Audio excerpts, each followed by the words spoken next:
समाज जपवा दे, इनके जब से सारे क्लेश कट जाते हैं।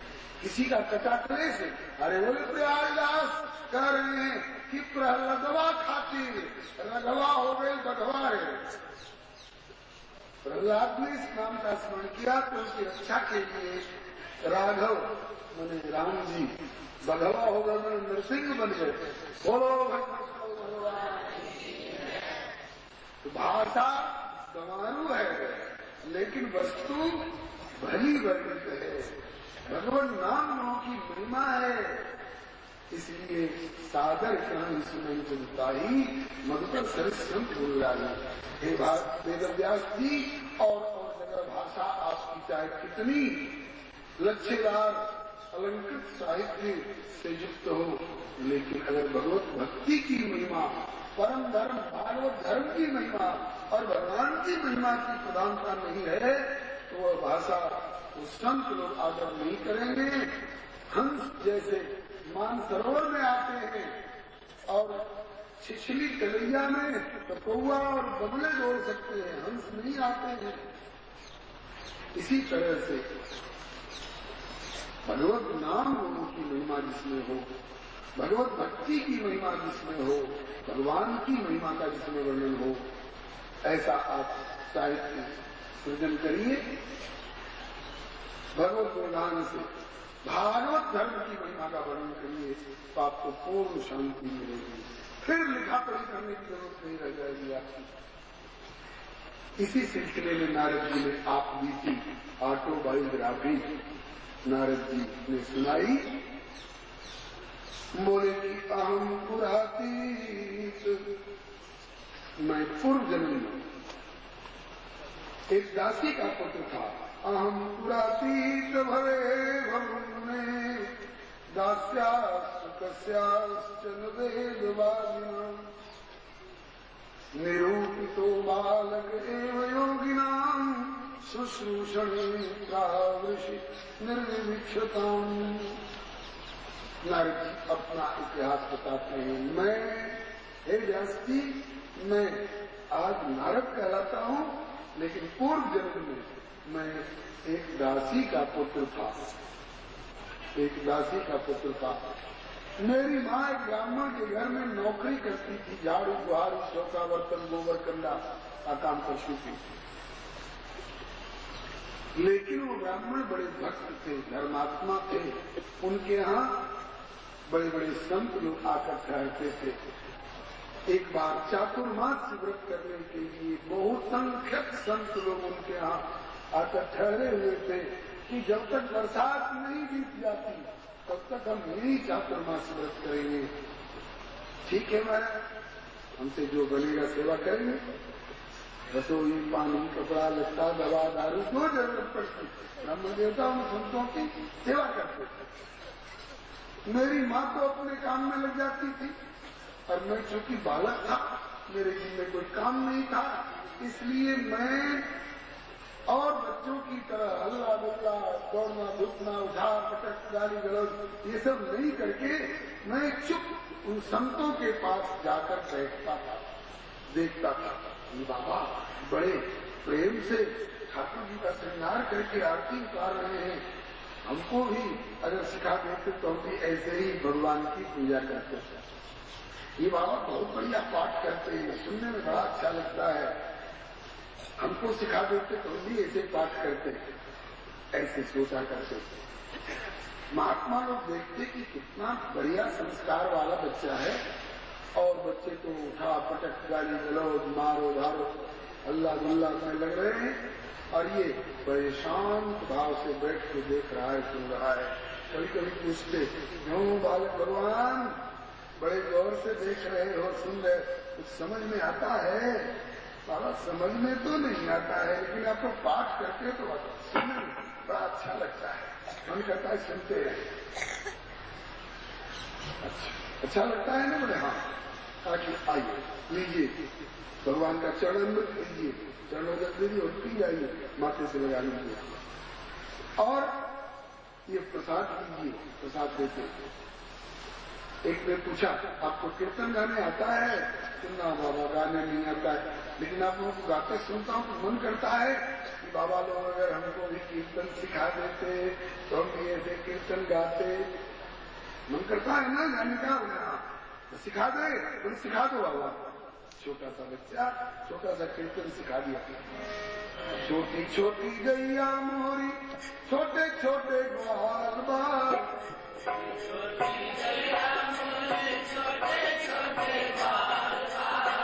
तो हमारो मदन गोपाल लाल।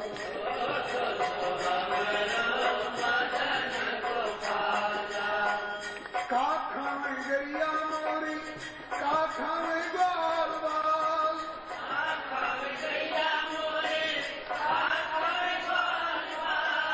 काठा में हमरो मदन गोपाल लाल।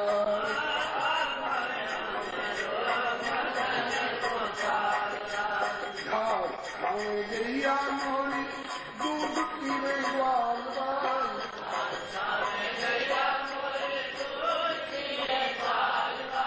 माखन मिश्री खाओ मेरो मदन गोपाल लाल।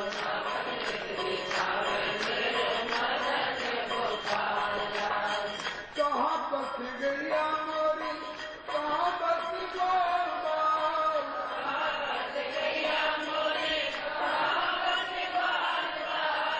कहाँ बस हमरो मदन गोपाल लाल।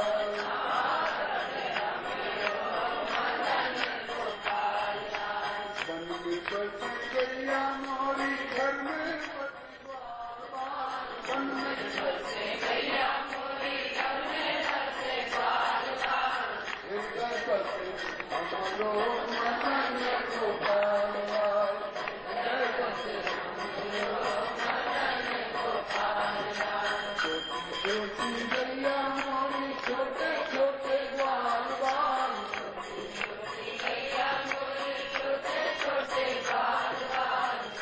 तो हमारो मदन गोपाल लाल,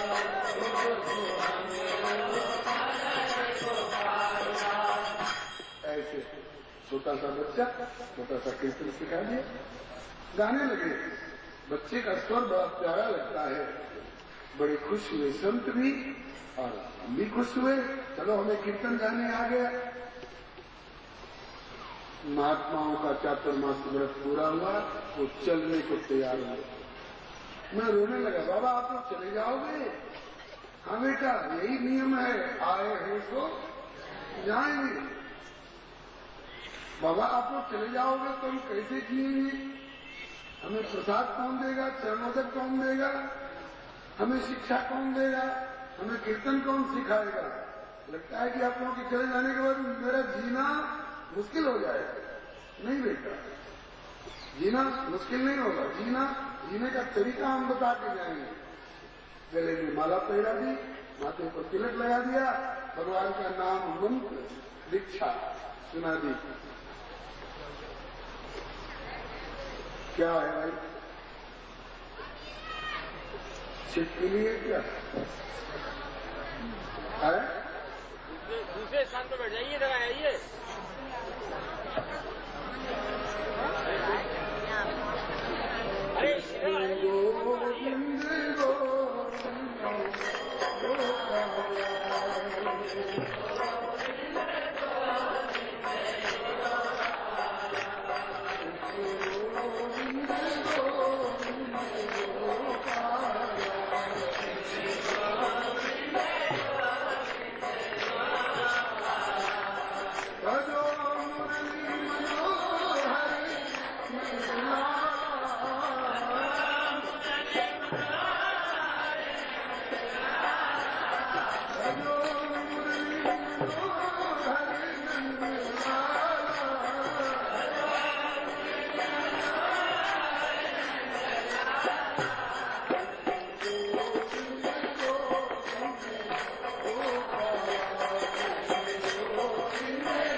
नारद जी अपनी पूर्व जन्म की आप बीती बता रहे हैं।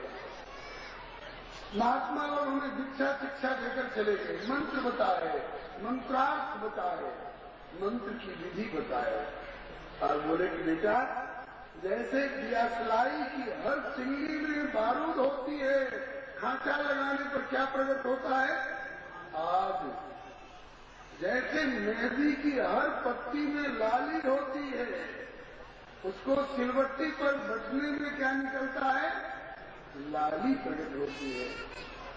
जैसे बीज के भीतर पौधा होता है, ऐसे ही तुमको जो मंत्र दिया है इस मंत्र के एक एक अक्षर अक्षर में अर्थ भरा हुआ है।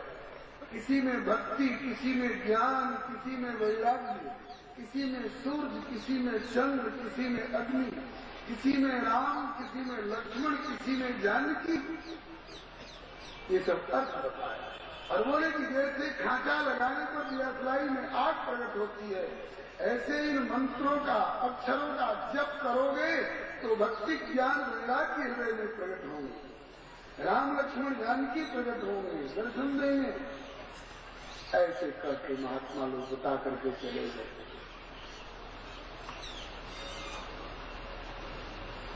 मैं भजन करने में लग गया, मेरी माँ घबराई, अरे छोरा बाबा जी तो ना बन जावेगो, मेरा घर उजड़ जावेगो।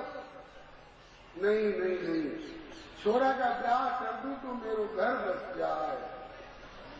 माँ चाहती थी, क्योंकि घर में और कोई था नहीं, मैं था, मेरी माँ थी। माँ चाहती थी कि छोरा का ब्याह कर दें, घर बस जाए, और मैं चाहता था कि हे भगवान शादी ब्याह के झंझट में मत डालना। क्यों? बड़ा बंधन है, बर्तन है। इस पर गुरु जी श्री भक्तमारी जी दृष्टांत सुनाया करते थे।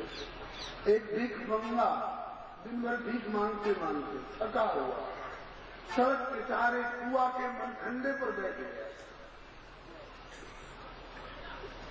शाम का समय था, एक बारात जा रही थी। दूल्हा ठाक बाट के साथ, सुंदर साज सजावट के साथ घोड़े पर बैठा है, छत्र लगाए हुए हैं, कोई चमड़ उड़ा रहा है, कोई बाजे बजा रहे हैं, कोई नाच रहे हैं, और कोई फूलों की वर्षा कर रहे हैं। दूल्हा राजा की जय हो, दूल्हा राजा की जय हो। भिखमंगा बेचारा सोचने लगा, बारात तो चली गई लेकिन छाप देने लगे पर भिखमंगा सोचने लगा, मैं भी धनी मानी रईस होता तो मेरा भी ब्याह इसी तरह से धूमधाम से होता, लेकिन इतनी जल्दी कहां से धनी मानी रईस हो जाएगा। थका हुआ था ही, पौड़ गया, सो गया, नींद आ गया। क्योंकि शादी ब्याह की बात सोचते हुए सोया था, इसलिए सपने में देखा कि मेरा ब्याह हो गया। और ब्याह ही नहीं, बाल बच्चे भी हो गए। और एक तो नहीं, ये उन दिनों की बात है जब अभी परिवार नियोजन नहीं खुला था। पहला बच्चा जल्दी नहीं, दूसरा बच्चा अभी नहीं, और तीसरा बच्चा कभी नहीं। तो अच्छा बताइए, तो कृष्ण भगवान देव की माता का कौन बच्चे थे? आत्मा थे ना। तो अगर तीसरा बच्चा कभी नहीं वाला फॉर्मूला अपना ली होती देव की मैया, तो कृष्ण बलराम प्रकट होते क्या? लेकिन ये प्रतिबंध केवल आपके ऊपर है, हाँ सबके ऊपर नहीं। तो खैर ये उन दिनों की बात है जब अभी परिवार नियोजन का प्रतिबंध नहीं था।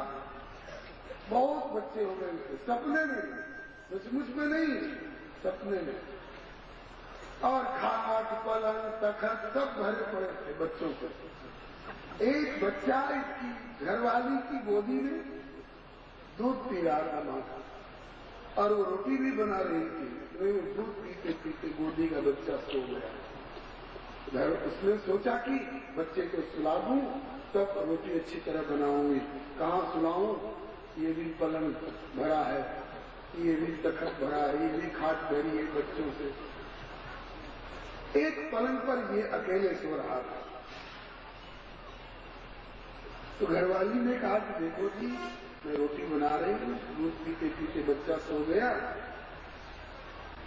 सुला दूं कहीं तो अच्छी तरह से रोटी बनाऊं, कोई कहीं सुला दो। कहाँ सुलाऊं, सारे पलंग और तखत और खाट पर भरे पड़े हैं, एक पलंग पर तुम अकेले सो रह जाए, एक तक खिसक जाओ ना, तो इसको सुला करके रोटी बनाओ। कहा कि ठीक है चीज। बच्चा प्यार तो प्यारे प्यारे बच्चे को जगह देने के लिए एक और खिसका। कोई सपने की हो रहा है, सब सपने में, लेकिन कोई सपने की बात जागृत में भी प्रकट हो जाती है। एक दो उदाहरण बता दूं। नन्हा सा बच्चा जाड़े की रात में पेशाब लगी, तो जाड़े के मारे कुछ जगह नहीं, रोकता गया आखिर पेशाब कब तक रुकेगा। तो उसने सपना देखा कि मैं मोरी पर बैठकर पेशाब कर रहा हूं। वो देख रहा है कि मोरी पर पेशाब कर रहा हूं। 10 मिनट के बाद पता चला कि अरे राम बिस्तर गीला हो गया। ऐसे कभी कभी सपने की बातें जागृत में प्रकट हो जाती है।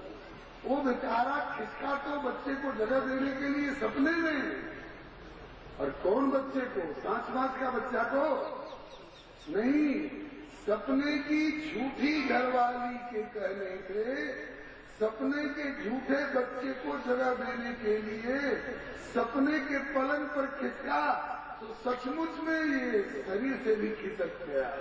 वहां पर सो रहा था तो किधर खिसका, सड़क की ओर नहीं खिसका, कुआं की ओर खिसका। गिरा, कुएं में धमाके की आवाज हुई, पड़ोसी लोग दौड़े, क्या हुआ, देखा तो भिखमंगा कुएं में पड़ा है। प्रयास करके निकाला, पूछने लग गए, यार कहीं चोट वोट लगी हो तो बताओ, मरहम करके बैंडेज करा दें। तो कोई चोट नहीं बताता था, एक ही बात कहता था, बाप रे बाप, सपने के झूठे ब्याह ने कुआं में ढकेल दिया। तो जागृत का सांस का ब्याह पता नहीं कौन खाई में कि कौन समुद्र में पटकता होगा। हमको ऐसा ब्याह नहीं कराना है। नारद जी कहते, ये दृष्टांत मैंने उन संतों के मुख से पहले से सुन रखा था, इसलिए हमें ऐसा ब्याह नहीं करना। माँ चाहती है कि छोरा का ब्याह कर ले, घर बस जाए, और छोरा चाहता है कि ब्याह न हो, मेरी फांस कटे। दोनों प्रभु से मना रहे हैं। मेरी प्रार्थना जोरदार थी, इसलिए भगवान ने मेरी सुनवाई कर ली। मेरी मैया का देहांत हो गया, और लोग मां के मरने पर दुखी होते होंगे, और मैं खुश हुआ, अच्छा हुआ मर गई, नहीं तो रहती तो जरूर ये प्यार की फांसी मेरे गले में डाल देती। मैया का क्रियाकर्म निपटा करके मैं जंगल में चला गया, काकभुतुंडी जी की तरह। भय काल बस जब पिता माता,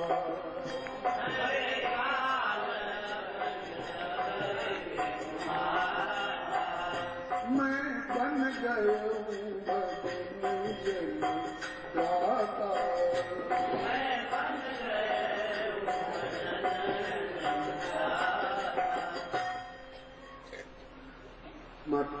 दिवंगत हो गई, मैं जंगल में चला गया। संतों के दिए हुए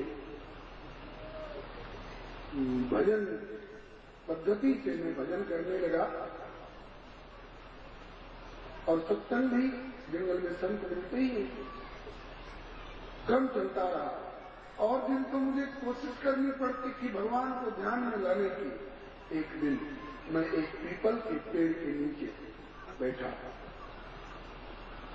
यूं आंख बंद किया प्रभु का ध्यान करने के लिए। तो उस दिन कोशिश नहीं करनी पड़ी, उस दिन अपने आप बिना बुलाए भगवान मेरे ध्यान में आके प्रकट हो गए, और नख से सिख तक प्रभु का छवि ध्यान में अनुभव करके इतना आनंद हुआ कि उसके सामने संसार का सारा आनंद फीका। लेकिन थोड़ी देर के लिए दर्शन देकर के भगवान गायब हो गए, अंतर्धान हो गए। अब मैं तो व्याकुल हो गया, जैसे जल से निकाल देने पर मछली छटपट करती, ऐसे मेरी हालत हो गई। चित चोर ने चित्त चुराया मेरा, हरे कृष्ण गया फिर भाग कहाँ, ब्रजमंडल के युवराज बिना सुख का सब साज समाज कहाँ, अब और सुहाता नहीं कुछ भी, जब लाग गई तो अब लाज कहाँ, दुखिया पर हाय दया करके बदला दे कोई ब्रजराज कहाँ, दुखिया पर हाय दया करके बदला दे कोई ब्रजराज कहाँ, दुखिया पर हाय दया करके बदला दे कोई ब्रजराज कहाँ, दुखिया पर हाय दया करके बदला दे कोई ब्रजराज कहाँ।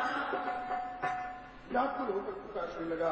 आकाशवाणी हुई, अरे बालक, इस शरीर से संतों की कृपा से जितना भजन करके तेरा अंतःकरण जितने के लायक हो चुका था, उसके अनुसार मैंने ध्यान में दर्शन देकर तेरी निष्ठा को दृढ़ कर दिया ताकि तेरी निष्ठा डगमगाए नहीं। लेकिन इससे अधिक प्रत्यक्ष दर्शन का अभी तू अधिकारी नहीं हुआ है। आगे भजन करता रह और इस शरीर का प्रारब्ध समाप्त होने पर अगले जन्म में तू ब्रह्मा का पुत्र बनेगा, तेरा नाम नारद होगा। अभी तो एक बार के दर्शन के लिए व्याकुल हो रहा है, और जब नारद बनेगा तो जब चाहेगा सब में ये दर्शन दूंगा। जिसको तू चाहेगा उसको भी दर्शन करा सकता है, तेरा नाम नारद होगा।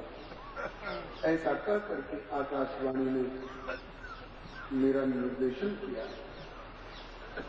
मैंने धीरज धारण करके फिर भजन करना प्रारंभ किया और उस शरीर का प्रारंभ समाप्त करा करके मैंने उस शरीर का परित्याग किया। और इस बार की सृष्टि में भगवान के आश्वासन के अनुसार अब मैं ब्रह्मा के 10 पुत्रों में से एक हूँ। मेरा नाम नारद है। और हे व्यास जी, मेरे हाथ में जो वीणा जो देख रहे हैं ना, ये वीणा किसी दुकान से खरीदी हुई वीणा नहीं है। देव दत्ताम नाम वीणाम स्वरब्रह्म विभूषिताम मूर्छयित्वा हरिकथाम गायमानस चराम्यहम्। स्वयं भगवान नारायण ने अपने हाथों से ये वीणा मुझे प्रदान की है। इस पर गुणगान करके औरों को भगवत गुणगान की शिक्षा भी दिया करो, तुम्हारा भी कल्याण और उनका भी कल्याण।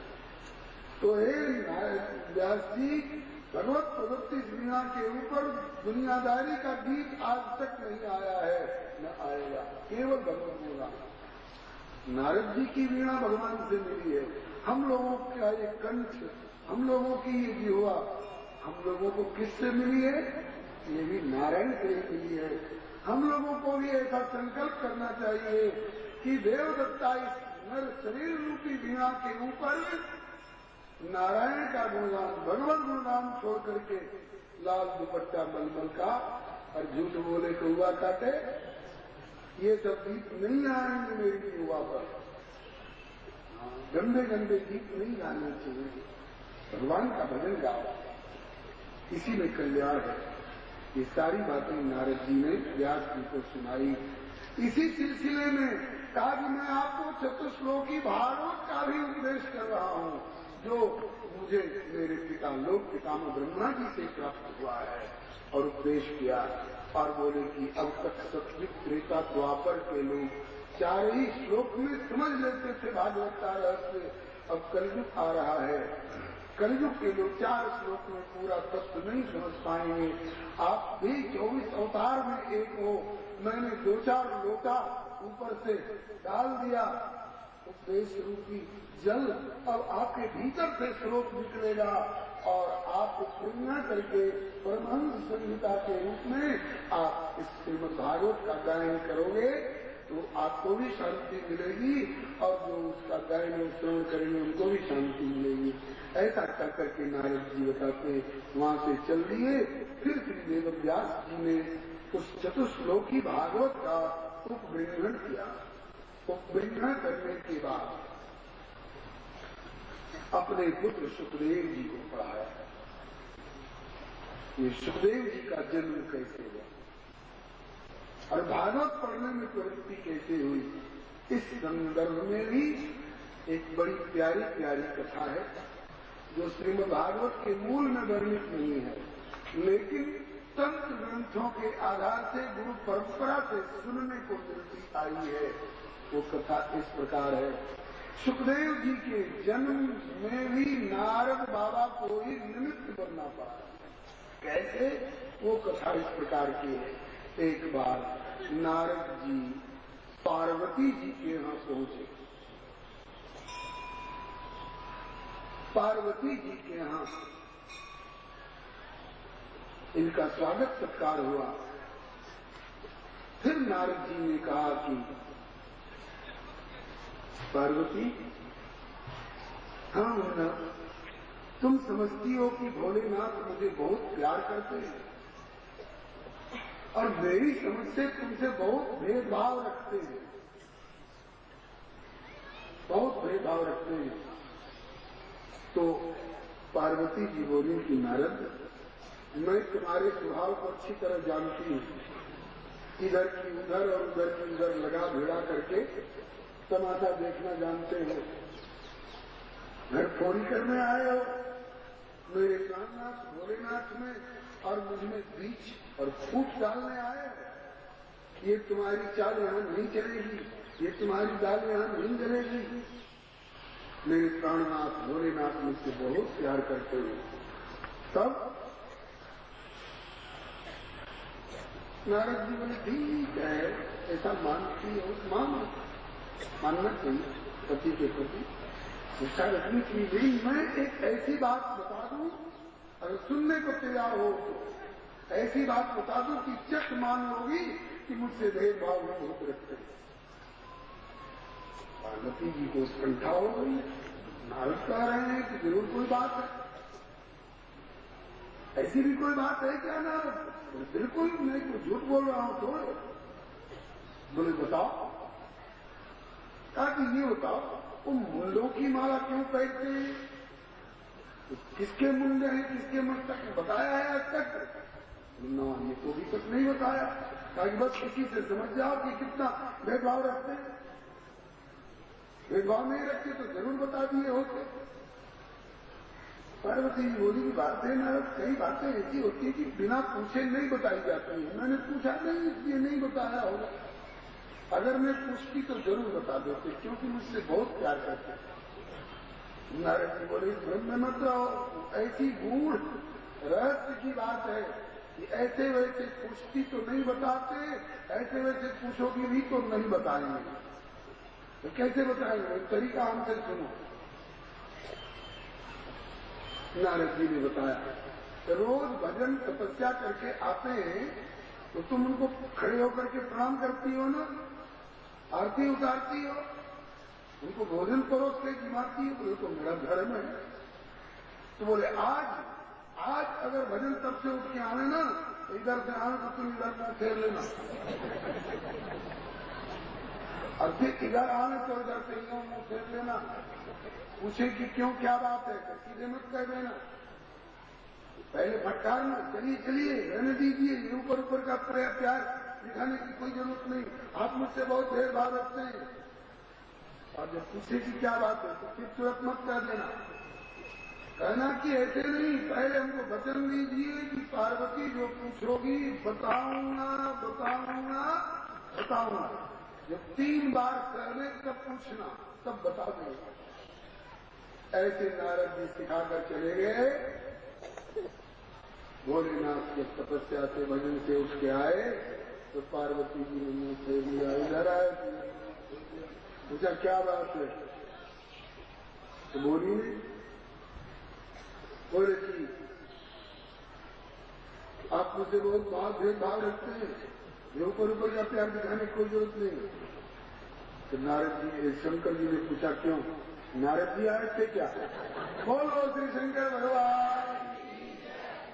तो लक्षण से ही मजमून से ही समझिए कि नारद जी जरूर आए होंगे, क्योंकि घर में ऐसी लीला तो नारद की करामात है। नारद जी नहीं आए होते तो ऐसी लीला घर में हो ही नहीं सकती थी। जरूर नारद जी आए। हाँ जी, नारद जी आए थे। क्या हमारे गुरु जी का भी आना जाना रोक दोगे घर में? उन्हीं की सलाह से तो हमारा तुम्हारा ब्याह हुआ है। हमने तपस्या करी थी। बोलो श्री नारद बाबा की। नहीं तो ठीक है, गुरु जी का आना जाना नहीं रोकते हैं, लेकिन बात क्या है? वैसे नहीं, पक्के गुरु की चेली हूँ। पहले वचन दीजिए कि जो पूछूं तो बताओगे, और एक बार नहीं 3 बार कहो कि बताऊंगा बताऊंगा बताऊंगा, तब पूछूंगी। नारद श्री शंकर भगवान ने सोचा कि नारद जी ने जब कुछ प्रेरणा की है तो ये कोई नारद की इच्छा नहीं है, ये प्रभु की इच्छा है। क्योंकि नारद जी प्रभु की इच्छा के बिना कुछ करते ही नहीं है। ऋषि नारद हरि भगत सयाने, हरि के मन की रुचि पहचाने। इसमें प्रभु की इच्छा है। तो भोलेनाथ ने सोचा कि जब प्रभु की इच्छा है कोई बात बोलवाने की, तो मुझे बताने में क्या लगता है? अरे ठीक है, जब नारद जी ने कहा है तो मैं बताऊंगा बताऊंगा बताऊंगा। बोलो क्या बात? तब पार्वती जी प्रसन्न मुद्रा में आके बोली, तो भोलेनाथ ये बता दीजिए, ये मुंडों की माला क्यों पहनते हैं? इसमें किसके मुंड हैं, किसके मस्तक हैं? शंकर जी ने दांतों चले उंगली दबाई। अरे राम राम, नारद आज तुमने बहुत बड़ा रहस्य उद्घाटन कराया है, लेकिन वचन दे चुका हूं और नारद की प्रेरणा है, प्रभु की इच्छा है तो जरूर बताऊंगा। बताए देवी पार्वती। वैसे तो इसमें सूरज सुधन्वा इत्यादि भक्तों के भी मस्तक हैं कोई कोई, लेकिन ज्यादातर मस्तक तुम्हारे। पार्वती बोली कि मेरे मस्तक आपके गले में? मेरा मस्तक तो मेरे घर पर है, मैं जिंदा हूं, मैं बोल रही हूं। बोले हाँ, इस जन्म में तुम्हारा मस्तक तुम्हारे घर पर है, तुम बोल रही हो, लेकिन इसके पहले कई बार तुम शरीर छोड़ चुकी हो, और जब जब शरीर छोड़ती हो तब तब तुम्हारा मस्तक मुझे इतना प्रिय होता है कि मैं अपने गले का हार बना लूं। और चौंक गई पार्वती जी ने, तो मेरे इतनी बार शरीर छूटे जितने मस्तक आप तुम माला दें? मेरे इतने बार शरीर छूटे और आप वही के वही, आपका शरीर नहीं छूटता है? बोले नहीं। बोले ये और बताइए कि मेरा शरीर क्यों छूटता है और आपका शरीर क्यों नहीं छूटता है? तब शंकर भगवान बोले कि इसलिए कि मैं निरंतर अमर कथा रस पान करता रहता हूं और तुम उससे वंचित हो। तब पार्वती जी बोली कि तब तो जब उस अमर कथा रस का ऐसा महत्व है तो वह अमर कथा रस पान हमको भी कराइए, ताकि मैं भी शरीर छोड़ने वाले झंझट से किनारे हो जाऊं। तो शंकर जी बोले कि हाँ, कथा का महत्व तो ऐसा ही है, लेकिन सब लोग उस कथा के अधिकारी नहीं होते। तो तब गई पार्वती जी, फिर तो आ गई कि नहीं वही भेदभाव वाली बात। अरे नहीं, मैं तुमको अनधिकारी नहीं बता रहा हूं, तुम तो पूर्ण अधिकारी हो। राज को सुनाओ, ताकि आप तुम्ही तो नहीं हो। तुम्हें सुनाने बैठूंगा तो और भी भूत प्रेत और सब साथ बिच्छू जाने कौन कौन सब लोग सुनने लगेंगे, सब उसके अधिकारी नहीं होते। तो पार्वती जी ने कहा कि ऐसी व्यवस्था आप कर लीजिए, ऐसी जगह आप चुन लीजिए जहां आप सुनाइए और मैं सुनूं, तीसरे चौथे के कान में न पड़े। बोले हाँ ये ठीक है, तो चलो कैलाश छोड़ो, चलो कहा? बोले अमरनाथ महादेव। आज जहां लोग अमरनाथ महादेव की यात्रा करते हैं, अमरनाथ महादेव शिखर पर अब की जो व्यवस्था, उस समय में एक बरगद का वृक्ष भी था वहां पर, और उस वृक्ष पर अनेक तरह के पशु पक्षी भी रहते थे। शंकर भगवान वहीं पर पार्वती जी को लेके गए और कहते अमर कथा शिव शंकर भोले दानी। पार्वती जी से बोले हुकारी भरते जाना, बोले भरूंगी। इस वृक्ष पर और तो कोई नहीं है, बोले वाह कर लीजिए पता। अपने त्रिशूल को आज्ञा दी शंकर जी ने, भगाओ इस वृक्ष पर से, सबको भगाओ।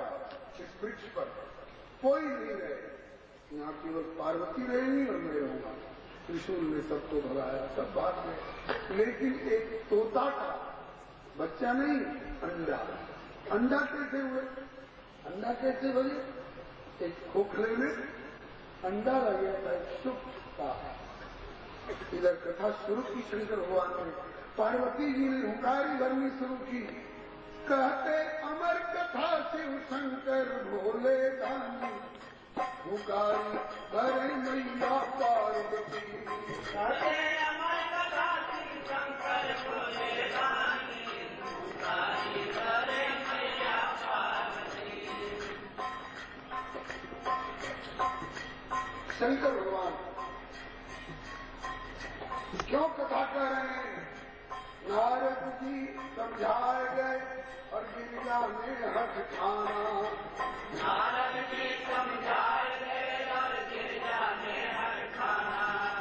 पृष्ठभूमि में शंकर जी ने हर इच्छा अनुमाना। पृष्ठभूमि में शंकर जी ने हर इच्छा अनुमाना। बैठे बाघंबर पर, बैठे बाघंबर पर धर के मुद्रा क्या हुकारी भर मैया पार्वती। बैठे बाघंबर पर धर के मुद्रा जानी, हुकारी भरे मैया पार्वती। कहते अमर कथा शिव शंकर भोले दानी, हुकारी भर मैया पार्वती। कहते अमर कथा शिव शंकर भोले दानी, हुकारी भरे मैया पार्वती। अमरनाथ के शिखर एक बट वृक्ष विशाल पुराना। अमरनाथ के शिखर एक बट वृक्ष विशाल पुराना। शिव विश्राम पिटक दे के वेद पुराण बखाना। शिव विश्राम पिटक दे के वेद पुराण बखाना। कहकर होने लगी शुभ, कहकर होने लगी शुभ कथा अमृत रस खानी, हुकारी भरे मैया पार्वती। कहकर होने लगी शुभ कथा अमृत रस खानी, हुकारी भरे मैया पार्वती। कहते अमर कथा शिव शंकर भोले दानी, हुकारी भरे मैया पार्वती। कहते अमर कथा शिव शंकर भोले दानी, हुकारी भरे मैया पार्वती। कछुक देर तक पार्वती सुन सकी कथा निरुपाधी।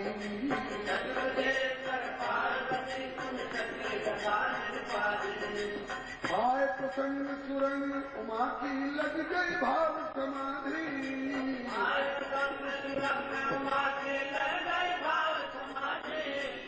पार्वती मैया का ध्यान कथा की किसी ऐसी बात पर चला गया कि उनकी समाधि लग गई। अब को भरे हुकारी, अब को भरे हुकारी रख के सावधानी, हुकारी भरे मैया पार्वती। अब को भरे हुकारी रख के सावधानी, हुकारी भरे मैया पार्वती। पार्वती चुप हो गई पाके परमानंद, भरे हुकारी कौन अब जाते कथा हो नहीं बंद। तब तक वही तरकोटर सुख सावक बैठो करो ऊट के अंडा तरको तर सुख सावक बैठो करो ऊट के अंडा तरको तर सुख सावक बैठो करो ऊट के अंडा तरको तर सुख सावक बैठो करो ऊट के अंडा अमर कथा रस पिए प्राप्त भई अद्भुत शक्ति प्रचंडा अमर कथा रस पिए प्राप्त भई अद्भुत शक्ति प्रचंडा लागो भरन हुकारी वो लागो भरन हुकारी क्यों की क्यों लागो भरन हुकारी क्यों की क्यों सुख खानी हुकारी भर मैया पार्वती लागो भरन हुकारी क्यों की क्यों सुख खानी हुकारी भर मैया पार्वती कहते अमर कथा शिव शंकर भोले रानी हुकारी भर मैया पार्वती कहते अमर कथा शिव शंकर भोले रानी हुकारी भर मैया पार्वती आगे पार्वती जी की तो समाधि लग गई कथा बंद न हो इसलिए तब तक वो सुख अन्न में से निकलकर बच्चा सुगा का हुंकारी भरने लगा। अब इसे हुंकारी भरने दीजिए और भोलेनाथ को कथा कहने दीजिए। 4 बजे शिव पार्वती जी की समाधि खुलेगी क्योंकि 11 बज चुके हैं। आपने 11 बजे तक का समय दिया था कि ये बताया गया है और स्वामी जी ने आप सब से हुंकारा ही भरवा दिया। तो जो भी आपसे मिले उन्हें आप ये सूचना अवश्य दे दें, कहीं वो इस अमृतमयी कथा से वंचित न रह जाएं। तो इसलिए आप ये कार्य अवश्य करें कि अपने मिलने वालों को सूचना अवश्य दे दें कि शाम को आज से प्रतिदिन 4 बजे कथा होगी। इस बात का विशेष ध्यान रखें। और अभी उसके बाद कीर्तन होगा और आरती होगी। हाँ, एक सूचना और देनी थी।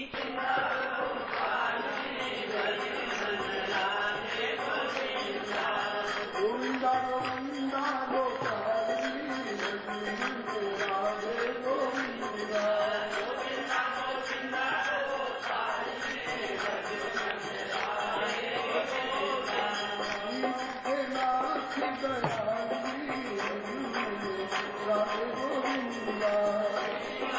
नाथ दयाली राधे गोविंदा श्री राधा गोविंद भगवान की आरती प्रज्वलित हो चुकी है, इसलिए कल वाला पद भजो राधे कृष्ण राधे कृष्ण राधे गोविंद भजो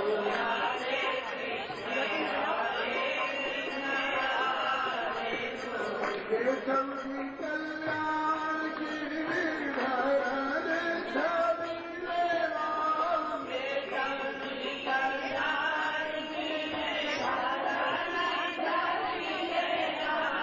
मदन मोहन वृंदावन चंद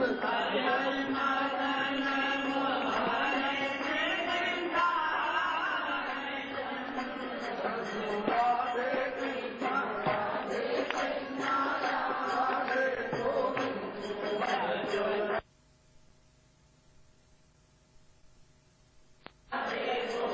देवकी को छैया बलभद्र जी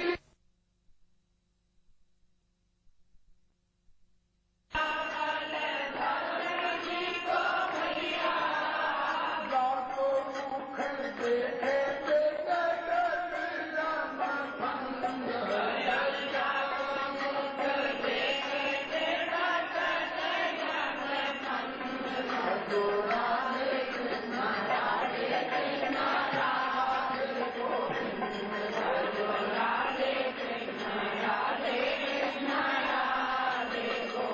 चतुर्भुज चक्रपाण एक दर्शन देव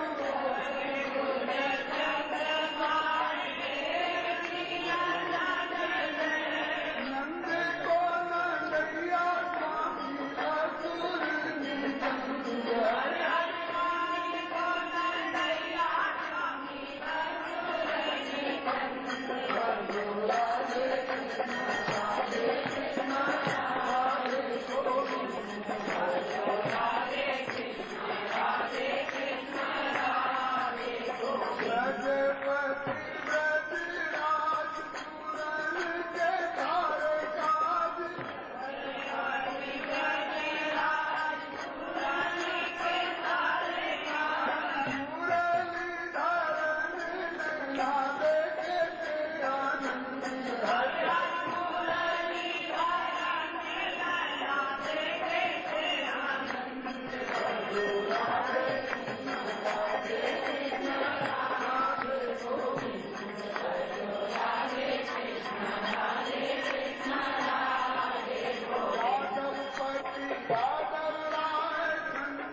जय हो भगवान,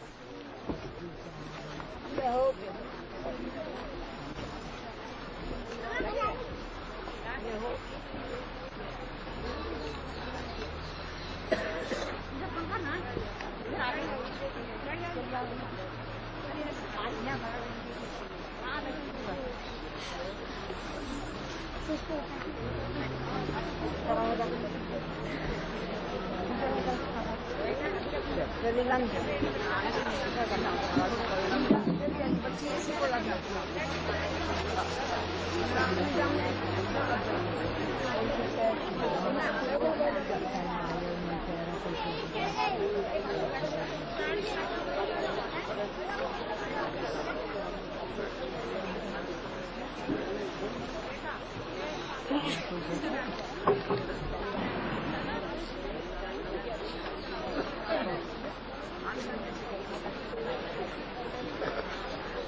कृष्ण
भागवत महापुराण की श्री वेद व्यास भगवान की श्री सुखदेव महाराज की श्री परीक्षित जी महाराज की श्री श्री शंकराचार्य जी महाराज की श्री मैत्रेयी जी महाराज की श्री द्वादश भागवताचार्य की श्री चतुर्थ संप्रदायाचार्य की अपने अपने श्री गुरु गोविंद की श्री सर्वसंत विष्णु भगवान की श्री श्रवण श्री ओम नमः परमपुरुषाय भक्तजनमानसनिवासाय श्रीरामचंद्राय विश्वसर्वादिनवलक्षणलक्षितम् श्रीकृष्णाख्यं परं धाम जगद्धाम नमामि तत् वागीशायस्य वदने लक्ष्मीर्यस्य च वक्षसि यस्यास्ते संवित्तं नृसिंहे श्रीरामं रामभक्तिं च राम भक्तान ठाकुरों वाक्काय मनसा कविना पूर्णमितमस्तु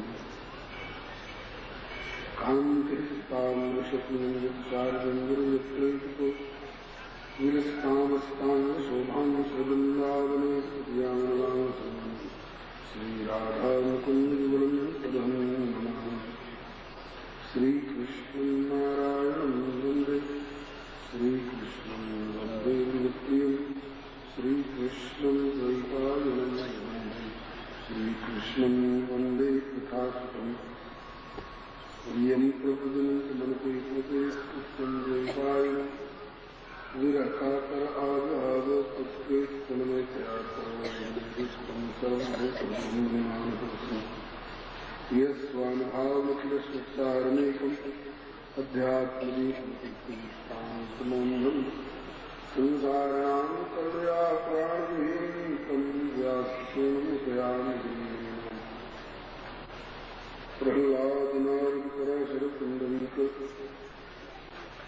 व्यासाम्बरीशोनपुरीशदार्घ्यं रुक्मानुगदार्घ्यवशिष्टं देशनादीन् पुण्यानां परं भागवतां नमामि भवानी शङ्करौ वन्दे श्रद्धाविश्वासरूपिणो याज्ञां विनानि पश्यन्ति सिद्धाः स्वान्तमीश्वरम् वन्दे बोधनोन्नित्यं शङ्कररूपिणम् यमाश्रितो वक्रोऽपिचन्द्रस्रवस्त्रवन्दते श्रीसीतारामगुणग्रामपुण्यारण्यविहारणं वन्दे विष्णुविद्यारूपैश्वरकपीश्वरम् अतुलितबलधामं हेमशैलावदेहं लम्बजनकृशानं गान्नामग्रगण्यं सकलगुणनिधानं वानरामधीशं रघुपतिप्रियभक्तं वात्जातं पूजन्तं राम राम नगरं मधुराक्षरं आरुह्य कविताशाखां वन्दे वाल्मीकिकोकिलं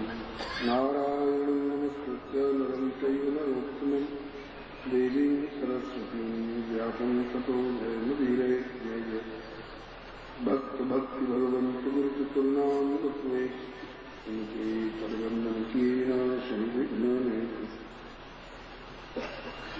श्री गिरिजापति गिरिजागणेश शारदस्वती व्यास वाल्मीकि पद पंकज ध्यान द्वादश भागवताचार्य चतुर्संप्रदायाचार्य श्री शंकर आचार्य को सपरिकर्मा तुलसी कबीर सूर्यनाभाग्याराधन श्री नानक चैतन्य जी को अनुगत रहाऊं दीजय वर सम्मिल में मनवस्क्रम शल्पजनित परिकर हरिहरेश हरि नाम जय जय गुरुदेव विश्वामित्र की स्तुति राम कारक प्रदाता श्री कृष्ण बंध्याय की जय जय गुरुदेव भक्तमाल की स्वरूप दानकूल सर्वहासुदासुर सुखारी की जय जय गुरुदेव वासुन श्रीवत यमुना उत्कटयागर देवाव्रतधारी की जय जय गुरुदेव फलाहारी राम लीलाव्रती आचार्य व्यास सर्वसंधारी बोलिए प्रेम के श्री राम कृष्ण भगवान श्री अयोध्यानाथ की वृंदावन बिहारी श्री वैकुंठनाथ की श्री प्रहलादपति की श्री गौरी शंकर भगवान की श्री हनुमंत लाल की स्वतंत्र श्रीमद्भागवत महापुराण की श्री वेदव्यास भगवान की श्री सुखदेव जी महाराज की श्री परीक्षित जी महाराज की श्री सूत्री शंकादि जी महाराज की श्री मैत्रेय जी श्री बुजुर्ग जी महाराज की श्री सर्वसंत वैष्णव भगवान की निगमकल्प सरोवरवलितं फलं मुखादन्तग्रवसंयुतं शिवद्भागवतं रसमालयं योरो रसिका भुविभावका। आज श्री प्रभु कृपा से समायोजित होने वाली एकादश दिवसीय श्रीमद्भागवत महापुराण कथा सत्र का तृतीय दिवस श्री प्रभु कृपा से अपराह्न की बैठक में कथा प्रारंभ होने जा रही है। आप लोग अपने अपने स्थान पर शांतिपूर्वक विराजमान रहकर समाहित से कथा का श्रवण करें। श्री प्रभु कृपा से पूर्व प्रसंग में आपने श्रीमद् भागवत की परंपरा भगवान नारायण से ब्रह्मा जी, ब्रह्मा जी से नारद जी, नारद जी से श्री वेद व्यास जी तक सुनी थी। अब श्री वेद व्यास जी की पश्चात श्री सुखदेव जी को कैसे प्राप्त हुई वो प्रसंग निवेदन किया जा रहा था, जिसमें आपने सुना कि श्री नारद जी के उसकाने से श्री पार्वती जी ने भगवान भोलेनाथ से मुंडमाल का रहस्य पूछा और इसी सिलसिले में भगवान शंकर उन्हें अमर कथा सुना रहे थे। सुनते सुनते भगवती पार्वती की समाधि लग गई थी। पुकारी बंद न होने पाए, इसलिए वह शुभ अंड जो उस बट वृक्ष के कोटर में था वो अंड नहीं रह करके वो अब सुख सावक हो चुका था। अंडा फूटकर उसमें से बच्चा निकल चुका था और अमर कथा रस पान करते करते उसमें भी अशक्ति आ गई थी। भगवती की हुकारी बंद होते ही उनके बदले में सुख सावक में हुकारी भरनी प्रारंभ कर दी। थोड़ी देर के बाद भगवती की समाधि खुली। यहाँ तक की चर्चा हो चुकी थी। अब आगे भाव समाधि खुलते माता गिरजा शिव से बोली। भाव समाधि खुलते माता गिरजा शिव से बोली। क्षमा करे प्रभु मैं कुछ क्षण तक कथा से वंचित होली। क्षमा करे प्रभु मैं कुछ क्षण तक कथा से वंचित होली। शिव जी चौके भगवती ने कहा भोलेनाथ क्षमा करेंगे मैं कुछ देर तक कथा से वंचित होंगी। क्यों? और मेरी भाव समाधि सी लग गई थी। तो शिव जी चौके भरे हुकारी कौन सो प्राणी हुकारी भरे मैया पार्वती। कौन सो प्राणी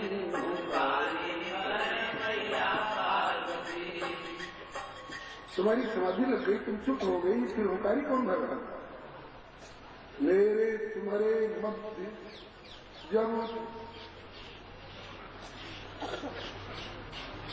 मेरी तुम्हारे मध्य कथा चल रही थी, तुम्हारी समाधि लग गई। मेरे तुम्हारे मध्य जब मौन हो गई तू, या को मतलब कि और चोर कोई सुन रहे हो